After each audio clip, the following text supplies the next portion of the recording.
आप न सिर्फ कश्मीर के लिए बल्कि आलम इस्लाम के लिए दुआ मांगी कि जो मुश्किलात आजकल हम पे हैं, अल्लाह हमें इन मुश्किलात से बाहर कर, हम लोगों के लिए सही रास्ते बना, शैतान से हमें दूर रख, शैतान से हमें दूर रख और हमारे मुल्क हिंदुस्तान में जो नफ़रत फैल रही है उस नफ़रत को ख़त्म कर। मैंने जनाब जितना मुझसे हो सका मैंने दुआ मांगी अल्लाह के दरबार के सामने, नबी करीम सल्लल्लाहु अलैहि वसल्लम के दरबार के सामने कि अल्लाह हमारी मुश्किलात को आसान कर, हमारे लोगों को भाईचारे में रख।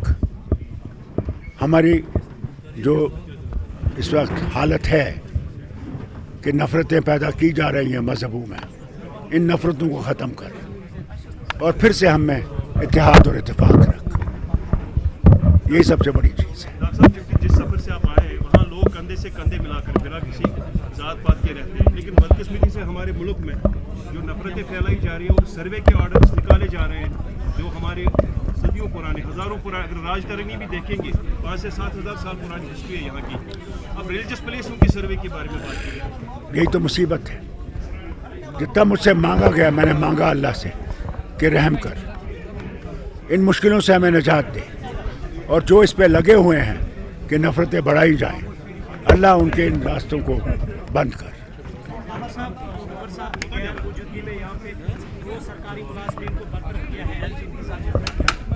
जनाब हर एक चीज़ पे हुकूमत नज़र रखेगी, देखेगी किस वजह से ये हुआ है, क्यों हुआ है, वो हुकूमत डॉक्टर साहब जो सीज़ फायर हुआ है लेबनान और इजराइल में, इस तरह का उम्मीद रखेंगे कि इम्पैक्ट पड़ेगा। देखिए ये एक अच्छा कदम है कि इजराइल और लेबनान में सीज़ फायर हुआ, मगर बहुत ज़रूरत है कि जो गाज़ा में आज भी हमले हो रहे हैं जिसमें अमेरिका और इजराइल मिल के कर रहा है, शाम पे, ईरान पे, ये ख़तरनाक चीज़ है और इसके लिए भी इनको सीज़ फायर फ़ौरन करना चाहिए।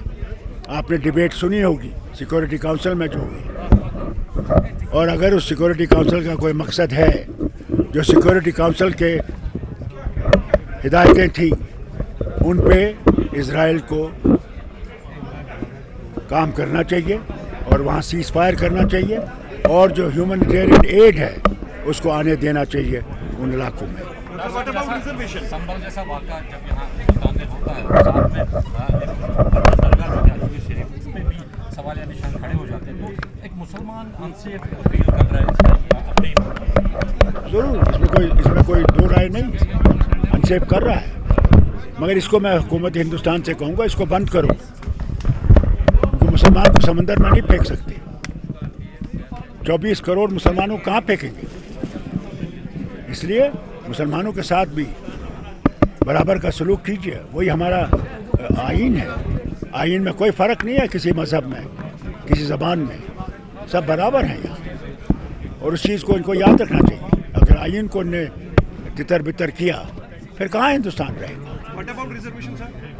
रिजर्वेशन का भी हम इनसे कहेंगे, रिजर्वेशन पे इनको देखना चाहिए कि ज़रूर है जो नीचे गिरे हुए वर्ग है उनको रिजर्वेशन होनी चाहिए, इसमें कोई शक नहीं है, तभी उठेंगे। इसलिए तो रिजर्वेशन रखी गई थी, इनको बराबरी पर लाया जाए, इसको देखना चाहिए, बराबरी देखना चाहिए। सरकार को चाहिए कि वो जो एलजी एडमिनिस्ट्रेशन है उनसे एक रिपोर्ट मांगे कि कितने लोगों की एडवर्सरी रिपोर्ट्स हैं, किनको अभी से बाहर निकालने का अपना प्रयास। ये सवाल आपको हुकूमत से करना चाहिए, उमर साहब से करना चाहिए। मुलाजिमों को निकाला गया है, 2 जो सरकारी, या मैंने सुना अभी उस पर भी हुकूमत देखेगी किन वजहों से निकाला गया, क्या वजह है, ये कोई ऐसे नहीं निकाल सकते, इसे देखा जाएगा इंशाअल्लाह।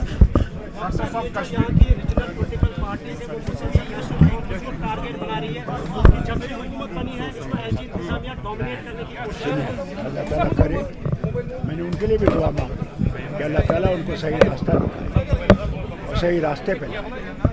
हम लोगों के मसले बराबर हैं, उसमें इनको भी मदद करनी चाहिए। तनकीद से कोई चीज़ फैसला नहीं होता, तनकीद सिर्फ तनकीद करने के लिए कि अपने आप को बनाने के लिए, वो सही नहीं है, वो रास्ता गलत है। कश्मीरी पंडित समाज ने एक सोसाइटी बनाई है जिसमें उन्होंने केंद्र सरकार को एक लेटर लिखी है, उसमें कहा कि हमें फ्री कंसेशन पर जमीन दिया जाए, हम वापस लौटेंगे। वो गवर्नमेंट तो क्या कहेंगे? देखिए, जब मैं भी वज़ीर आला था, 370 भी था, हमने कोशिश की उनको बसाने की। उस वक्त हालात बहुत ख़राब थे। कौन रोकता है कश्मीरी पंडित को यहाँ आने से? यहाँ जितनी भी जमातें हैं उनने कहा इनको आइए, घर आइए, उनका फैसला है, आएंगे कब आएंगे, ये उनका फैसला है, ये हमारा फैसला नहीं है। हमारे लिए तो उनके लिए दिल खुले हैं। I have heard nothing about say today.